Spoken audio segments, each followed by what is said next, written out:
हमारे यूनिवर्स में एक ऐसा मॉन्स्टर है जो ब्लैक होल से भी ज्यादा खतरनाक और मिस्टीरियस है। ये इतना भयानक है कि ये कुछ ही सेकंड्स में हमारे पूरे प्लैनेट्स को आराम से तबाह कर सकता है। तो इस मॉन्स्टर की अनसोल्व मिस्ट्री को सोल्व करने के लिए आपको वीडियो पूरी देखनी पड़ेगी और हम आपसे वादा करते हैं कि जब आप इस वीडियो को देख रहे होंगे तो आप एक अलग ही डायमेंशन में होंगे।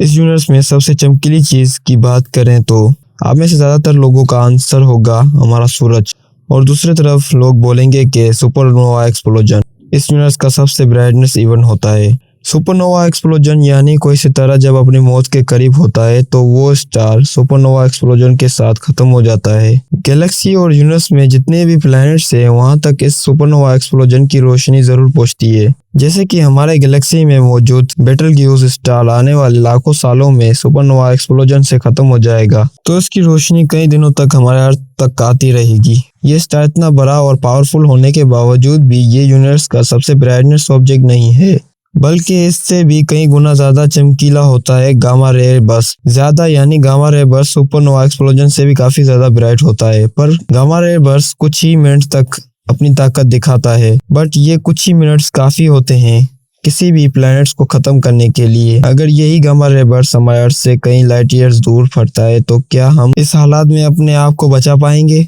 जब भी मैं गामा रेस की बात करता हूँ तो मुझे मार्वल मूवीज के हल्क की याद आती है, क्योंकि वो भी तो इस गामा रेडिएशन से बना था। इस गामा रेडिएशन की वजह से ब्रूस बैनर जैसा एक आम इंसान इतना पावरफुल और खतरनाक बन गया था। ये तो आप भी जानते हैं, लेकिन वो तो सिर्फ एक मूवी है, पर हकीकत में अगर हमें इसका सामना करना पड़ा तो अंजाम आखिर क्या होगा? दो न्यूट्रॉन स्टार आपस में टकराते हैं तो इन दोनों के टकराने से बनता है ब्लैक होल, और इसी ब्लैक होल के साथ वजूद में आते हैं गामा रेस। गामा रेस के बनने के और भी तरीके होते हैं। जैसे कोई ब्लैक होल किसी न्यूट्रॉन स्टार को निगलता है तब भी ये गामा रे बर्स्ट बनते हैं। कहा जाता है कि हमारे अर्थ पर पहले भी इन गामा रेस का हमला हो चुका है, लेकिन साइंटिस्ट के मुताबिक यह हादसा 45 करोड़ सालों पहले हो चुका है, जिसकी वजह से पूरी धरती से जीवन का नामो निशान ही खत्म हो गया था, और ये घटना डायनासोर से भी पहले की है। अगर ये गामा रे बर्स्ट धरती से टकराते हैं तो क्या हम इससे बच पाएंगे, या पिछली बार की तरह इस बार भी हमारा नामो निशान ही मिट जाएगा?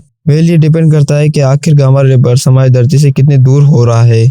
अगर ये बर्स्ट धरती से 3000 लाइट ईयर्स दूर होता है तो इस हाल में ये इतना भी खतरनाक नहीं होगा। इतने दूर से निकलने वाला रेडिएशन जब हमारे अर्थ में पहुंचेगा तो हमारी अर्थ इस रेडिएशन को एब्जॉर्ब कर लेगी। इस वक्त किसी को सबसे ज्यादा खतरा होगा तो वो होगा इंटरनेशनल स्पेस स्टेशन के साथ मौजूद सैटेलाइट्स। ब्लास्ट के कुछ ही सेकंड्स के अंदर ये सैटेलाइट्स पूरी तरह से खतरे में आ जाएंगे, जिसके चलते पूरी दुनिया का इंटरनेट कनेक्शन भी बंद हो सकता है। लेकिन इन सैटेलाइट्स को ठीक करने में इतना ज्यादा भी वक्त नहीं लगेगा, और जो रेडिएशन हमारे अर्थ को छूने की कोशिश करेगा इसे धरती का ओजोन लेयर संभाल लेगा। पर अगर ये गामा रे बर्स्ट धरती से सिर्फ 500 लाइट ईयर्स के करीब ब्लास्ट होता है तो इसका नतीजा पिछले वाले से काफी ज्यादा खतरनाक होगा। इस बार इस रेडिएशन की इंटेंसिटी इतनी ज्यादा होगी कि ये हमारे ओजोन लेयर को ही तबाह कर देगी, और बिना ओजोन लेयर के धरती के ऑलमोस्ट 98% पेड़ पौधे मर जाएंगे, और बिना पेड़ पौधों के धरती में मौजूद ऑक्सीजन की मात्रा ही कम हो जाएगी। ऑक्सीजन की कमी और बिना पेड़ पौधे के जानवर भूख से मर जाएंगे, और अगर कुछ जानवर बच भी जाते हैं तो इनकी मौत की वजह ऑक्सीजन की कमी होगी। इंसान भले अपने आप को कुछ वक्त के लिए ऑक्सीजन मास्क लगा कर जिंदा रहने की कोशिश करे, पर सारे ऑक्सीजन सिलेंडर की स्टोरेज खत्म होने के साथ ही इंसान ज्यादा वक्त के लिए जिंदा नहीं रह पाएगा। अगर ये गामा रे विस्फोट अर्थ के आसपास भी होता है तो वो मंजर ऐसा होगा कि मानो जैसे हमारे अर्थ की टक्कर किसी एस्टेरॉयड से हो गई हो। पहले तो हमारा एटमॉस्फेयर पूरी तरह से खत्म हो जाएगा, और बिना ओजोन लेयर के हम स्पेस के यूवी रेस का शिकार हो जाएंगे, जिसकी वजह से हमारी स्किन काफी हद तक जल जाएगी। इससे पहले कि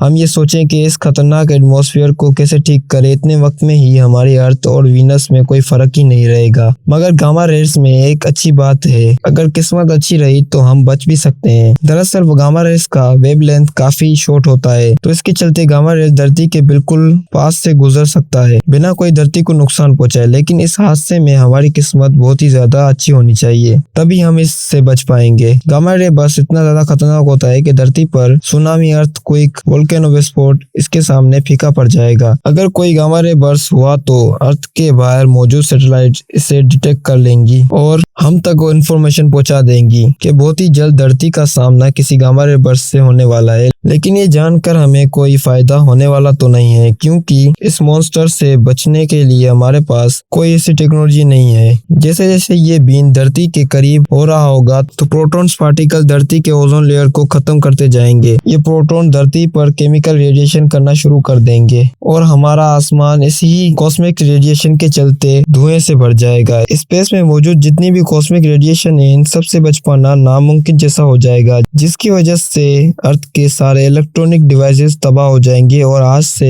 45 करोड़ सालों पहले गामा रेस की वजह से जैसे जिंदगी का धरती से नामो निशान ही खत्म हो गया था, इस बार भी कुछ ऐसा ही होगा। लेकिन सबसे अच्छी बात तो ये है कि ऐसा फिर से होने में साइंटिफिक कैलकुलेशन के मुताबिक अभी भी लाखों करोड़ों सालों का वक्त लगेगा। तब तक अगर ह्यूमन सरवाइव कर पाते हैं तो उम्मीद है कि हम टेक्नोलॉजी में इतने एडवांस हो जाएंगे कि इन गामा रे बर्स्ट से मुकाबला करने का कोई ना कोई रास्ता जरूर निकाल लेंगे।